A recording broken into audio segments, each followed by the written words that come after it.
Assalamualaikum warahmatullahi wabarakatuh. Pada kesempatan kali ini saya akan menjelaskan tentang patofisiologi pada sistem imun atau gangguan-gangguan dan penyakit pada sistem imun. Jadi kalau dikelompokkan, gangguan pada sistem imun itu dibagi menjadi 3, yaitu imunodefisiensi, kemudian autoimun, dan yang terakhir adalah hipersensitivitas. Kalau imunodefisiensi ini adalah gangguan pada sistem imunnya, itu bisa jadi karena mungkin tidak terbentuk sel-sel darah putih di dalam produksi proses hematopoiesisnya, ya, atau gangguan pembentukan antibodi, itu lebih ke situ ya. Imunodefisiensi sendiri ada imunodefisiensi primer dan imunodefisiensi sekunder. Kalau yang primer itu terjadi dikarenakan dari faktor genetik ya yang dibawa sejak lahir, sedangkan untuk imunodefisiensi sekunder itu terjadi karena proses selama hidup begitu ya, karena adanya infeksi atau yang lainnya yang mengganggu pertahanan tubuh. Kemudian yang kedua autoimun. Autoimun ini berasal dari kata auto dan imun ya. Auto itu artinya diri sendiri. Jadi imun adalah pertahanan tubuh. Jadi pengertiannya adalah pertahanan tubuh kita atau sistem imun kita itu menyerang sel tubuh kita sendiri begitu ya. Hal ini dikarenakan adanya salah pengenalan ya, di mana sel tubuh kita atau molekul atau komponen di dalam tubuh kita itu dikenali sebagai antigen ya. Antigen atau benda asing yang nantinya sistem imun tubuh kita akan membentuk autoantibodi yang akan merusak sistem tubuh kita sendiri ya, menghancurkan sel tubuh kita ataupun menyerang tubuh kita sendiri. Yang ketiga adalah hipersensitivitas ya.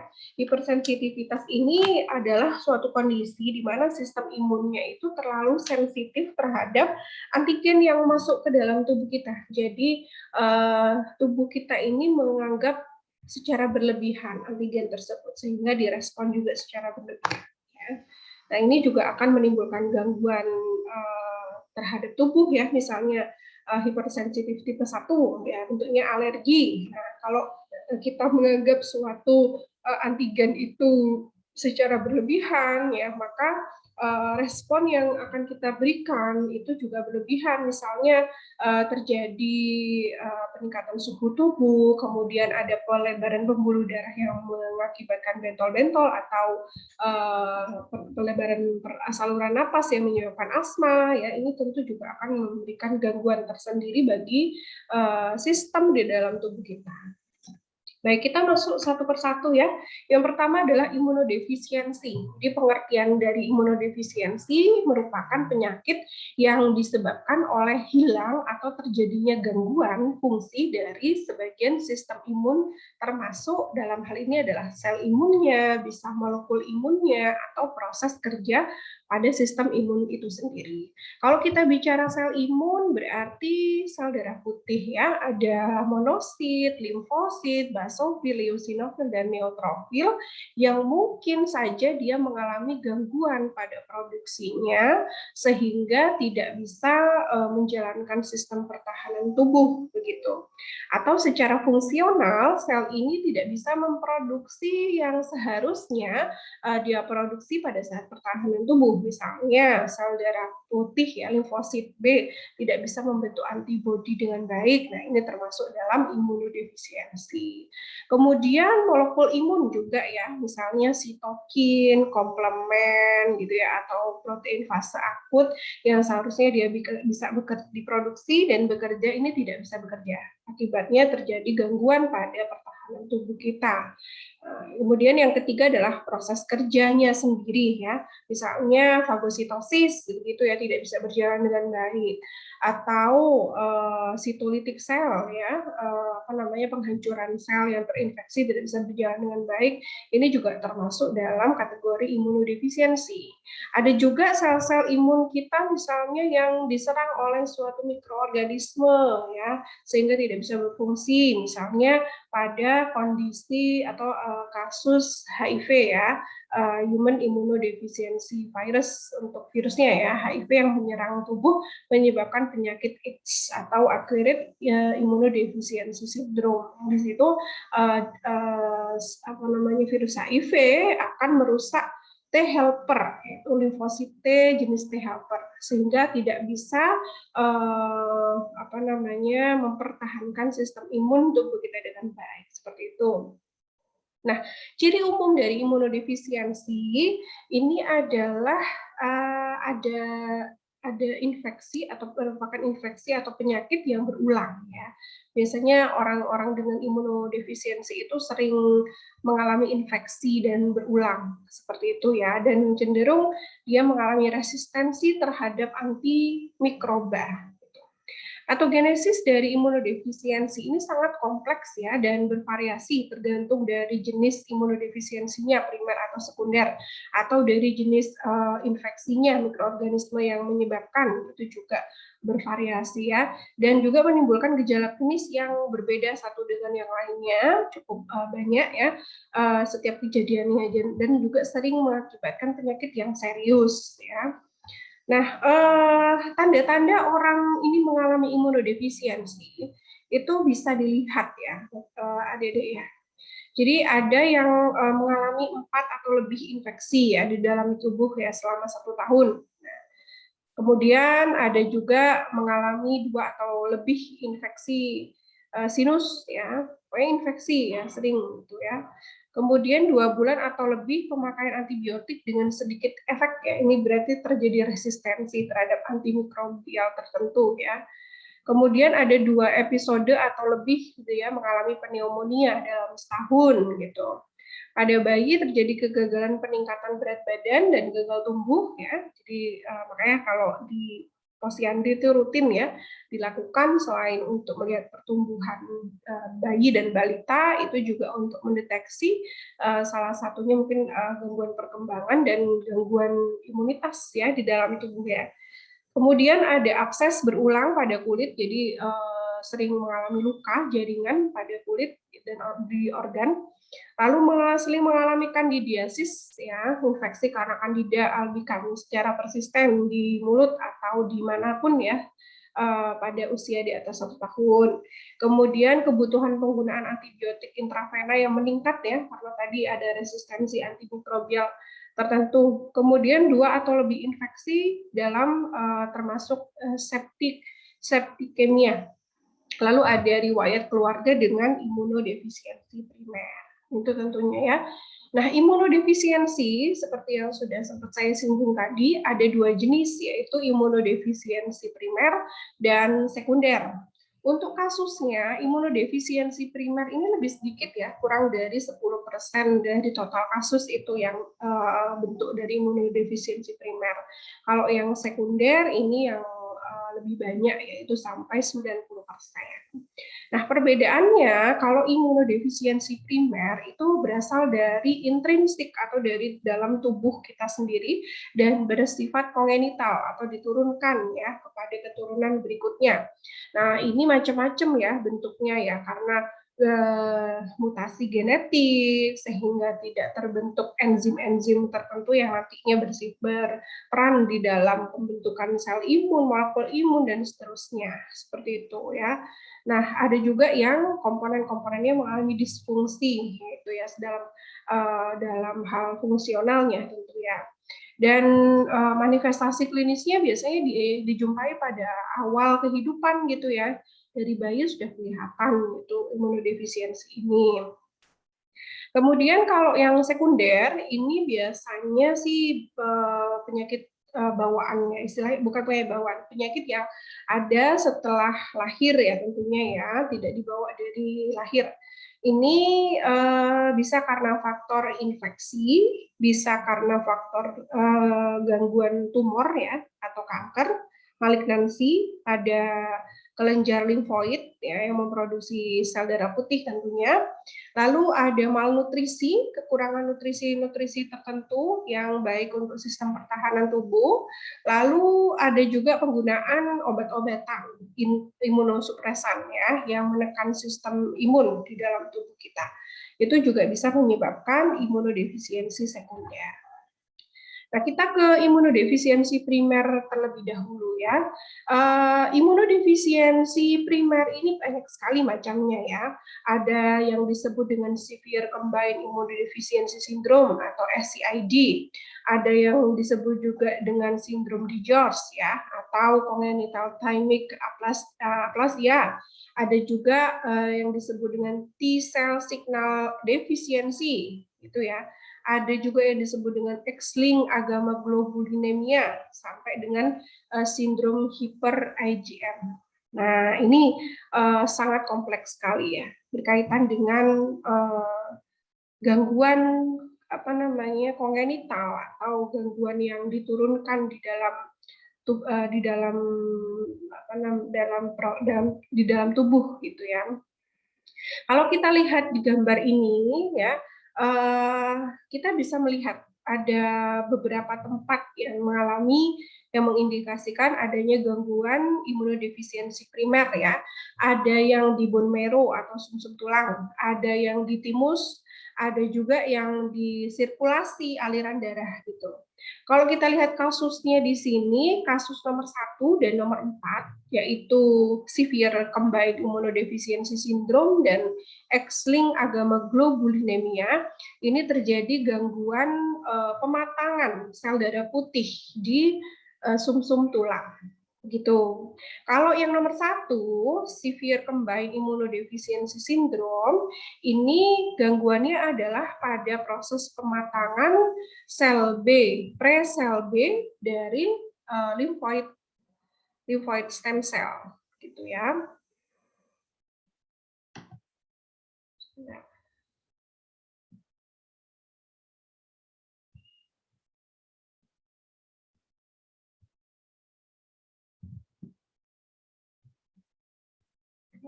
Sebentar saya pakai kursor juga ya.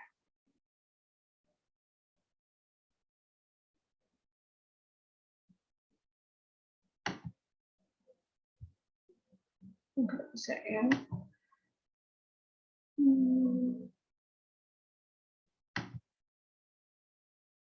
Oke, saya spotlight juga ya. Oke ya. Jadi ini tadi, kalau untuk gangguan yang jenis severe combined immunodeficiency syndrome, ini dia gangguannya adalah kegagalan pembentukan pre-B cell dari lymphoid stem cell, gitu ya. Sedangkan yang nomor 4, X-linked agamaglobulinemia itu adalah kegagalan pematangan limfosit B atau sel B dari pre-sel B. Ini. Kemudian berikutnya adalah di daerah timus, ya, di timus. Gangguannya adalah yang pertama congenital thymic aplasia atau sindrom DiGeorge, ya. Jadi sindrom DiGeorge ini adalah gangguan pembentukan limfosit T ya di timus, ya. Yang kedua adalah severe combined immunodeficiency syndrome juga ya. Kalau yang ini itu hampir sama dengan yang atas, kegagalan pembentukan limfosit, tapi di sini limfositnya T itu dari lymphoid stem cell. Itu. Jadi sindrom severe combined immunodeficiency syndrome atau SCID itu adalah kegagalan pembentukan limfosit B di sumsum tulang dan limfosit T di timus itu dari induknya yaitu lymphoid stem cell. Ya. Sedangkan yang congenital thymic aplasia itu adalah ya kegagalan pematangan limfosit T. Sedangkan yang nomor 7 ini adalah Behr lymphocyte syndrome. Nah, ini kegagalan pematangan lebih lanjutnya ya dari limfosit T. Karena limfosit T itu kan ada 2 jenis, ada T helper dan CTL. Nah, ini dia tidak bisa berdiferensiasi. Ini kalau Behr lymphocyte syndrome. Nah, sekarang ada lagi yang disebut dengan T-cell signaling deficiency. Nah, di sini adalah kegagalan fungsi daripada sel T, baik itu CD4 atau T helper dan CD8 ya, atau CTL ini di dalam proses memberikan sinyal kepada sel-sel yang lain, imunitas yang lain. Jadi kegagalan komunikasi ya dalam hal ini ya. Kemudian berikutnya adalah yang ada di aliran darah ya. Ini ada nomor 5, ada nomor 6 ya, selective IgA deficiency. Jadi kegagalan pembentukan antibodi imunoglobulin A ya. Kemudian ada juga nomor 5 ini untuk kegagalan pembentukan antibodi. Lalu ada hyper IgM syndrome, yaitu sindrom peningkatan imunoglobulin M ya. Jadi ada hiper konsentrasinya IgM di dalam tubuh begitu. Itu untuk imunodefisiensi ya. Kemudian untuk yang imunodefisiensi sekunder, itu penyebabnya seperti yang sudah saya jelaskan tadi ya, ada tumor, ada infeksi virus ya, misalnya adalah HIV, kemudian measles, coronavirus, kemudian infeksi mononukleosis ya. Lalu juga ada beberapa penyakit metabolik seperti uremia, diabetes mellitus, dan malnutrisi yang akan menyebabkan penurunan fungsi sistem imun tubuh kita. Gitu. Selain itu ada splenectomy, yaitu pengangkatan spleen atau limpa di dalam tubuh ya, mungkin karena infeksi sebelumnya sehingga harus diangkat atau didisfungsikan, maka tentu sistem imunnya juga akan terpengaruh gitu ya. Lalu stres tubuh, kemudian injuri atau luka, lalu ada mungkin karena operasi dan pemberian anestesi. Selain itu juga konsumsi imunosupresan tadi ya, yang bisa menekan sistem imun. Untuk imunodefisiensi primer tadi sudah kita pelajari sedikit tentang SCID ya, Severe Combined Immunodeficiency defisiensi itu disebabkan karena kegagalan pembentukan sel T dan sel B dari lymphoid stem cell gitu ya, sehingga jumlahnya turun sel B dan sel T serta sel NK, sehingga nanti akibat berikutnya adalah antibodinya juga tidak bisa diproduksi ya. Nah, dampak klinisnya tentu rentan terhadap infeksi virus, fungi, dan bakteri karena cacatan dalam sistem kekebalan seluler dan humoral. Akibatnya nanti daya tahan tubuh turun ya, menyebabkan penyakit dan kerusakan fungsi tubuh ya, karena kita tidak bisa menghalau infeksi tadi sehingga kerusakan jaringan akan terjadi. Lalu yang kedua adalah X-linked agamaglobulinemia. Kalau dilihat dari gambar tadi, ini adalah kegagalan pematangan atau maturasi dari sel B. Dari sel B ya, sel pre sel B menjadi limfosit B di sumsum tulang. Dampak klinisnya tentu adalah penurunan atau sama sekali tidak terdapat produksi sel B dan antibodi. Kemudian sindrom DiGeorge. Kalau sindrom DiGeorge ini ketidaksempurnaan perkembangan organ timus sehingga juga mengalami kegagalan maturasi pada limfosit T. Kalau Wisport-Aldrich ini adalah cacat fungsi dari trombosit, sel T, dan kekurangan antibodi, terutama imunoglobulin A. Kalau hyper IgM syndrome berarti cacat pada sel B sehingga tidak dapat melakukan pergantian kelas antibodi. Jadi antibodinya nggak bisa berdiferensiasi jadi imunoglobulin A, B, C, ya, A, B, C, A, B, D, dan E ya, serta M gitu. Nah, imunoglobulin M-nya lebih banyak ya. Ini sindrom Wiskott-Aldrich. Jadi dalam kondisi ini IgM serumnya rendah, IgG-nya normal, sedangkan IgA dan IgE-nya meningkat ya. Nah, jumlah sel B-nya normal dan tidak bisa memberikan respon terhadap antigen, terutama antigen jenis polisakaridah ya untuk memproduksi trombosit.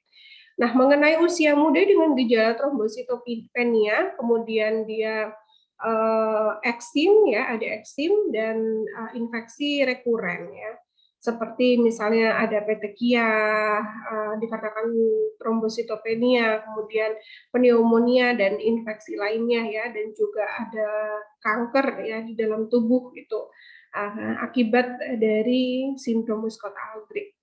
Lalu ada juga ataksia talingeksia ya. Ini penyakit autosomal resesif. mengenai sistem syaraf, endokrin, dan sistem vaskuler ya. Ciri klinisnya berupa gerakan otot yang tidak terkoordinasi dan terjadi dilatasi atau pelebaran pembuluh darah kecil yang ada di sklera mata ya, dan biasanya mengalami limfopenia atau kadar limfosit yang rendah. Kemudian ada penurunan imunoglobulin A dan E dan kadang-kadang imunoglobulin K. Nah, berikutnya adalah imunodefisiensi sekunder ya. Ini contohnya AIDS. Jadi imunodefisiensi sekunder tadi macamnya kan penyebabnya banyak ya. Salah satunya infeksi. Nah, di sini saya akan menggambarkan satu contoh dari imunodefisiensi sekunder, yaitu penyakit AIDS atau Acquired Immunodeficiency Syndrome, di mana penyebabnya adalah HIV atau Human Immunodeficiency Virus ya. Untuk penularan HIV sendiri itu secara seksual ya, hubungan yang tidak aman atau dengan heteroseksual dan homoseksual, baik itu heteroseksual maupun homoseksual. Kemudian juga bisa menular lewat parenteral ya, yaitu penyaluran cairan tubuh, darah atau semen atau organ donor yang ditransplantasikan. Lalu ada juga secara perinatal ya. Perinatal itu berarti dari transmisi secara vertikal dari ibu ke janin ya, bisa menularkan HIV. Penularan HIV pada kehamilan itu bisa secara intrauterin atau selama kehamilan lewat plasenta, atau intrapartum pada saat persalinan ya, dan pasca persalinan ya, pasca persalinan bisa lewat kontak tentu ya, dari bayi dengan ibu misalnya. Nah, faktor virus makin tinggi titer virus makin infeksius ya. Faktor hostnya dari ibu ya, sistem kekebalan tubuh ibu sendiri, nutrisi dan anemia ini sangat menentukan penularan virus atau perkembangan dari beda virus HIV. Faktor obstetrik adalah lama dan cara persalinannya. Kemudian faktor bayi misalnya menyusui ya. Gitu. Jadi imunitas ibu juga harus diperbaiki supaya nanti dia juga bisa menyalurkan antibodi ya lewat ASI-nya. Untuk patofisiologinya, jadi HIV ini masuk ke dalam tubuh ya lewat cairan tubuh tadi, kemudian dia menyerang sel darah putih yaitu T helper. Nah, pertama kalinya si virus ini akan menempel dulu di permukaan sel inang, lalu masuk ke dalam tubuh RNA virusnya, kemudian akan bergabung dengan DNA dari sel inang tersebut sehingga terbentuk DNA provirus ya. Nah, DNA provirus ini nantinya akan memasuki inti sel dan akan berikatan dengan DNA sel. Nah, sel inang ini memiliki DNA sendiri dan nanti akan berikatan dengan RNA virus. Lalu nanti virus akan membentuk virus-virus baru ya di dalam sel inang tersebut. Untuk tahapan infeksinya, jadi gejala awal daripada infeksi ini itu berlangsung 3-6 bulan gitu ya. Misalnya demam, ada limfadenopati juga, ada faringitis, ruam kulit, mialgia, artalgia, dan juga gejala lainnya. Orang ini bisa menularkan, tetapi hasil tesnya negatif ya dalam Windows period ya pada saat awal infeksi. Kemudian setelah infeksi ini masuk ke masa laten setelah 3-6 bulan. Masa laten ini bisa berkisar antara 4 bulan sampai 10 tahun ya. Biasanya infeksi HIV ini tanpa gejala sehingga disebut dengan sindrom, bukan penyakit ya. Nah, walaupun tanpa gejala, tetapi sistem imun tubuhnya itu tidak kuat ya, sehingga dia sering mengalami infeksi, sering sakit-sakitan ya, karena faktor infeksi seperti itu. Jadi untuk yang dialami oleh sindrom ini itu bisa sangat beragam ya, mulai dari gangguan kulit, misalnya ada tumor pada kulit, ada gangguan pencernaan, misalnya ya infeksi-infeksi saluran cerna seperti esofagitis, tumor, diare kronis gitu ya. Lalu ada juga di paru-paru mengalami pneumositis ya, kemudian tuberkulosis, multiple organ dan juga tumor. Di mata bisa mengalami retinitis, kemudian di sistem syaraf pusat dia mengalami ensefalitis dan meningitis ya. Jadi banyak sekali penyakit sekunder yang disebabkan oleh sindrom AIDS ini ya. Nah, berikutnya adalah autoimun ya. Definisi daripada autoimun ini adalah respon imun terhadap antigen jaringan tubuh sendiri yang disebabkan oleh kegagalan mekanisme mempertahankan self tolerance dari sel B, sel T ataupun keduanya. Nah, ini menyebabkan kegagalan pada toleransi imunitas yang menyebabkan penyakit autoimun yang dia akan mengenali tubuhnya sendiri sebagai antigen sehingga akan dirusak ya. Nah, maka terjadilah kerusakan jaringan oleh pertahanan tubuh kita sendiri. Nah, kalau sudah jaringannya rusak, tentu akan menyebabkan gangguan fungsi fisiologis ya, yang diakibatkan dari respon autoimun tadi. Nah, contoh kondisi autoimunitas, misalnya pada penyakit tertentu ya, antibodi yang diproduksi oleh tubuh ini ditujukan untuk melawan sel atau jaringan tubuh itu sendiri, ya, jadi jaringan tubuhnya sendiri. Kalau normalnya itu antibodi diproduksi untuk menghalau atau menghadapi melawan infeksi dari luar, nah ini justru melawan sel dan jaringan tubuh kita sendiri. Nah, antibodi ini disebut dengan autoantibodi ya. Sedangkan penyakitnya disebut dengan autoimun. Nah, ini adalah gambaran bagaimana autoimun itu merusak tubuh kita sendiri. Kalau respon imun yang normal, ketika ada antigen masuk, maka sistem respon imun akan bekerja, menghasilkan antibodi, maka antibodi ini akan meremove ya antigen yang masuk tadi ya. Sehingga kita bisa sebut bahwa antibodi akan memproteksi atau melindungi tubuh kita. Sedangkan autoimun ini justru kebalikannya ya. Jadi karena adanya suatu pengenalan yang salah atau self antigen, tubuh kita sendiri dikenali sebagai antigen, maka antibodi akan dibuat untuk melawan ya, self antigen atau antigen yang ada dari dalam tubuh kita sendiri yang disebut dengan autoantibodi ya. Nanti autoantibodi ini akan menyebabkan hal yang sama seperti ketika dia melawan infeksi dari luar ya, yaitu inflamasi dan juga kerusakan pada jaringan yang disebabkan oleh antibodi kita sendiri. Untuk penyebabnya ini bisa ada reaksi silang dengan antigen bakteri ya, jadi ada kemungkinan salah pengenalan ya protein yang mungkin merupakan protein bakteri itu juga dimiliki strukturnya oleh tubuh kita sendiri gitu, sehingga molekul dalam tubuh kita itu juga dikenali sebagai antigen, itu bisa. Lalu rangsangan molekul poliklonal ya dari molekul-molekul yang memiliki epitop yang banyak, posisi pengenalan yang banyak, sehingga ada yang dikenali ditoleransi, ada yang dikenali sebagai antigen.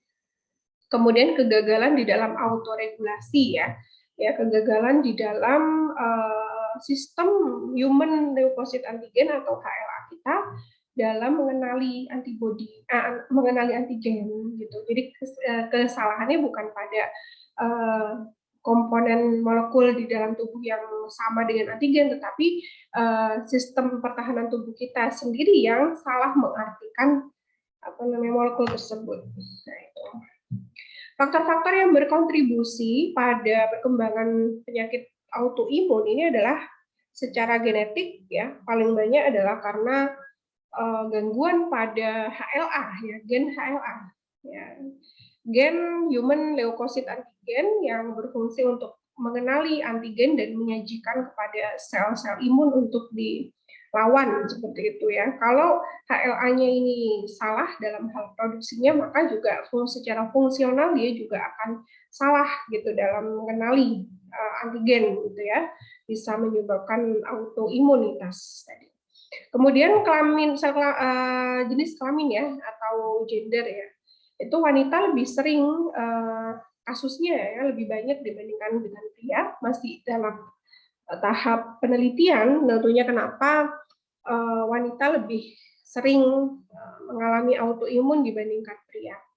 Lalu infeksi ya, infeksi seperti virus Epstein-Barr, Mycoplasma, Streptococcus, Klebsiella, malaria dan lain-lain yang berhubungan juga dengan beberapa penyakit autoimun.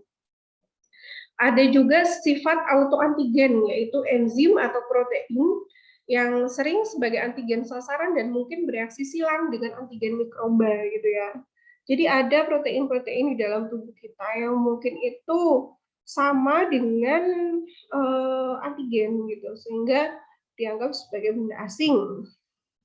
Kemudian ada obat-obatan juga ya yang bisa menginduksi penyakit autoimun ya, seperti mungkin imunomodulator ya, imunostimulan ya, imunostimulan yang lebih banyak. Kemudian usia ya, tentu usia tua atau dewasa yang lebih berpotensi untuk mengalami penyakit autoimun. Ada banyak sekali jenis penyakit autoimun di dalam tubuh kita, lebih dari 100 jenis penyakit autoimun ya, menyerang berbagai organ di dalam tubuh, ya. Mulai dari otak misalnya, ada multiple sclerosis, ya, ada Guillain-Barré syndrome, kemudian sindrom autism, itu termasuk autoimun disease ya, di mana antibodi menyerang sel-sel neuron di dalam otak gitu ya, sehingga menyebabkan gangguan fungsi otak juga gitu. Lalu ada tiroid ya, ada tiroiditis, ada Hashimoto disease, ada Graves disease ya.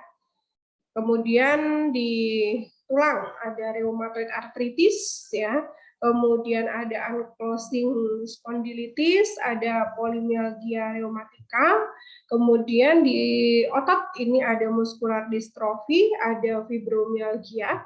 Kemudian di kulit ini ada penyakit psoriasis, termasuk autoimun ya, eksim, skleroderma, vitiligo ya. Ini kemudian ada di paru-paru ya, ada fibromyalgia. Kemudian di saraf ini ada peripheral neuropati dan diabetic neuropati, sedangkan di GI tract atau gastrointestinal tract ada penyakit celiac, Crohn, ulceratif, dan diabetes tipe 1 yang menyerang pankreas ya, sehingga menyebabkan diabetes. Lalu yang terakhir di darah itu ada leukemia, ada penyakit lupus erythematosus ya atau SLE, sindrom lupus erythematosus, dan juga penyakit hemolitik dysglikemia. Ya. Untuk diabetes tipe 1 ini termasuk dalam kategori penyakit autoimun ya, dikarenakan di sini terdapat gangguan genetik ya, yaitu mutasi pada gen HLA DR34 yang menyebabkan HLA ini akan mengenali pankreas ini sebagai antigen ya, antigen gitu. Nah, sehingga nanti akan diproduksi antibodi untuk menyerang sel pankreas gitu ya. Ada ICA, ada IAA, dan ada glutamate acid dekarboksilasi, ada GAD65. Nah, ini nanti akibatnya sel beta pankreas akan rusak sehingga insulin tidak bisa diproduksi. Kalau sudah tidak bisa diproduksi insulinnya, maka akan terjadi diabetes mellitus gitu ya. Untuk diabetes tipe 2 ini lebih kepada gangguan metabolik ya. Ada juga gangguan genetik, tetapi gangguan genetik yang lebih utama adalah di diabetes tipe 1 gitu. Kalau di patogenesis tipe 2 ini gangguan genetiknya bentuknya adalah resistensi insulin ya. Jadi sel-sel membran sel itu akan tidak bisa mengenali insulin gitu ya, bisa terjadi salah pengenalan gitu ya, atau tidak bisa mengenali insulin sehingga insulin tidak bisa masuk ke dalam sel. Itu ini untuk patogenesis SLE atau sindrom lupus erythematosus ya. Jadi sindrom lupus erythematosus ini juga jenis autoimun, yang diserang adalah eritrositnya ya. eritrosit, dia kehilangan sel toleran. Kemudian ada juga selain itu sel T ya, yang di sel T dia akan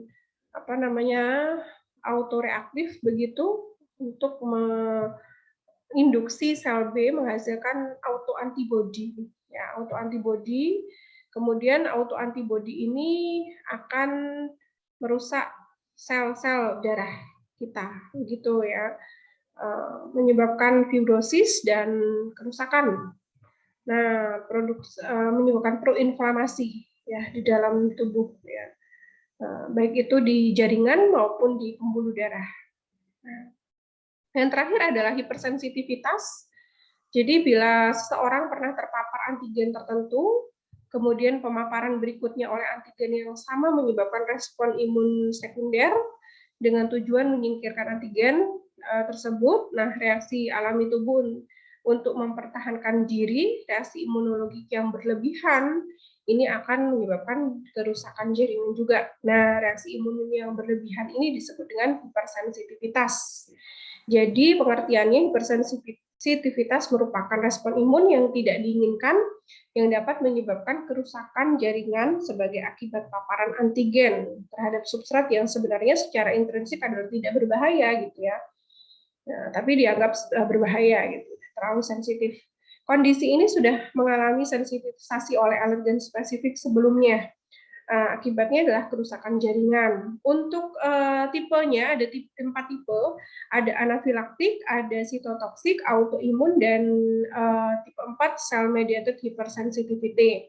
Yang tipe 1 anafilaktik atau disebut juga reaksi alergi, itu menyebabkan alergi ya. Contoh-contoh kasusnya adalah reaksi alergi atau high fever. Kemudian yang tipe 2, sitotoksik, ini adalah antibody mediated cytotoxicity. Jadi sel yang suatu sel ataupun suatu sel atau komponen imun di dalam tubuh kita, terutama ya sel ya, karena di sini sitotoksik ya.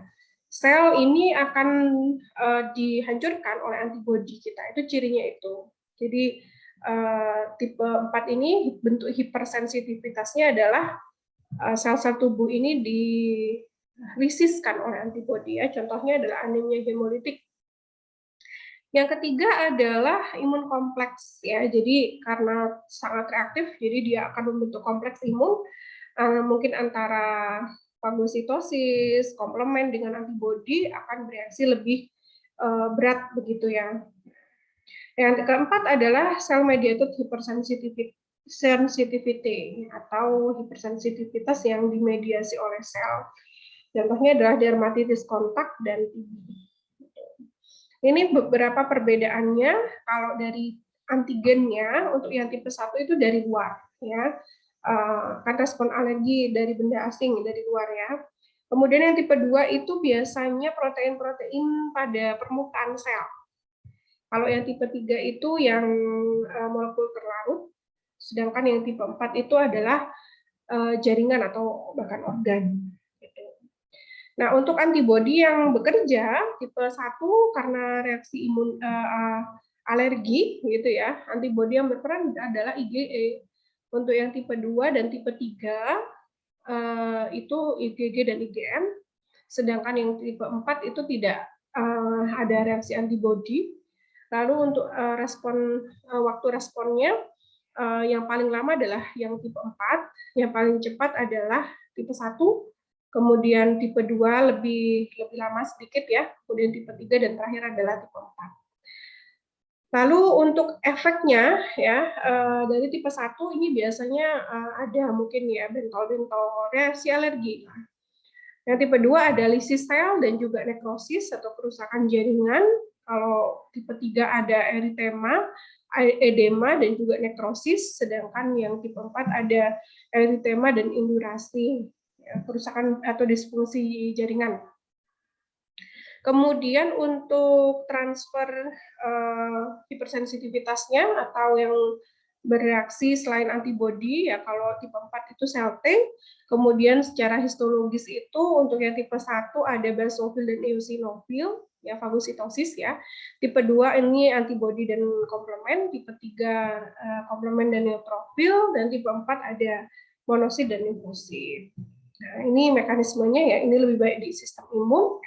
Ini reaksi alergi, misalnya dari benda asing dari luar ya, seperti protein dari makanan, debu, polen ya, atau mungkin apa namanya protein dari hewan ya, itu bisa menimbulkan reaksi alergi.